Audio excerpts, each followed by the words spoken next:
The clerk at the front desk of the Inquisitor's wing of the Palace of Justice eyed Siyon with a grumpy resignation that filled him with satisfaction about how he was living his life. "We're not holding anyone on sorcery charges."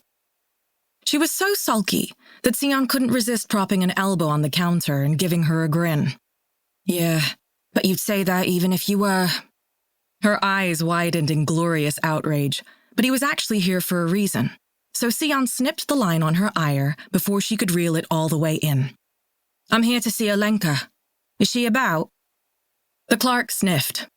"Wait here, and I'll see if Sergeant White is available to speak with you."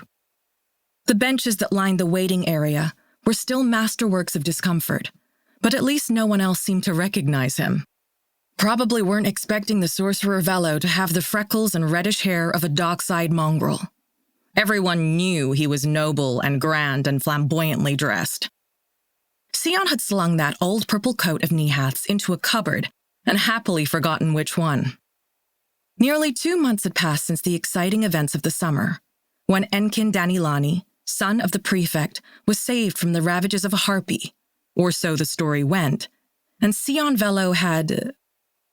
Well, the stories never agreed on quite what Siyon Velo had done, but clearly it had been thrilling and dashing and entirely above board, because the council now recognized him as the sorcerer. Even if he'd apparently brought a demon into the mundane, it was fine, because he had her bound to his every whim. The first time Lakshmi had heard that, she'd laughed so hard she melted into oily shadow.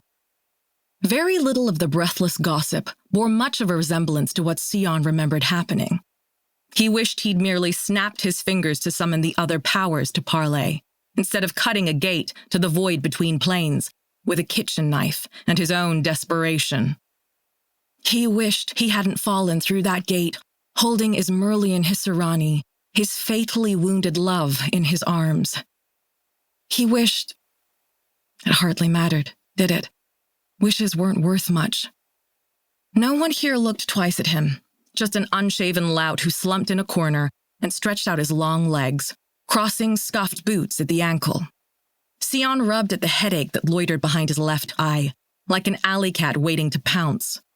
Part lack of sleep with his dreams dark and strange these days. Part too much reading. But he still had so much knowledge to catch up on, and no idea where the real answers might be when the wisdom of the vaunted Kola Nagedi had been proven incomplete. Mostly, though, the headache was the fault of the planar emanations. They'd started the moment Siyon had stepped back out of the void, or rather, been hauled out by Zagiri. Energy skittering and skewing all around him in bright swirls of ethereal mist, sharp and shooting empyreal sparks, sinuous eddies and coiling smears of the abyss. Every bloody movement echoed queasily in Siyon's vision. At the time, he thought at the after effects of what had happened, of what he'd done, of becoming the power of the mundane. But it hadn't gone away. Even here in the Inquisitor's waiting room, empyreal gold frosted the wall with stiff righteousness, and knots of abyss and ether tangled in the white-knuckled fingers of those waiting on news of their loved ones.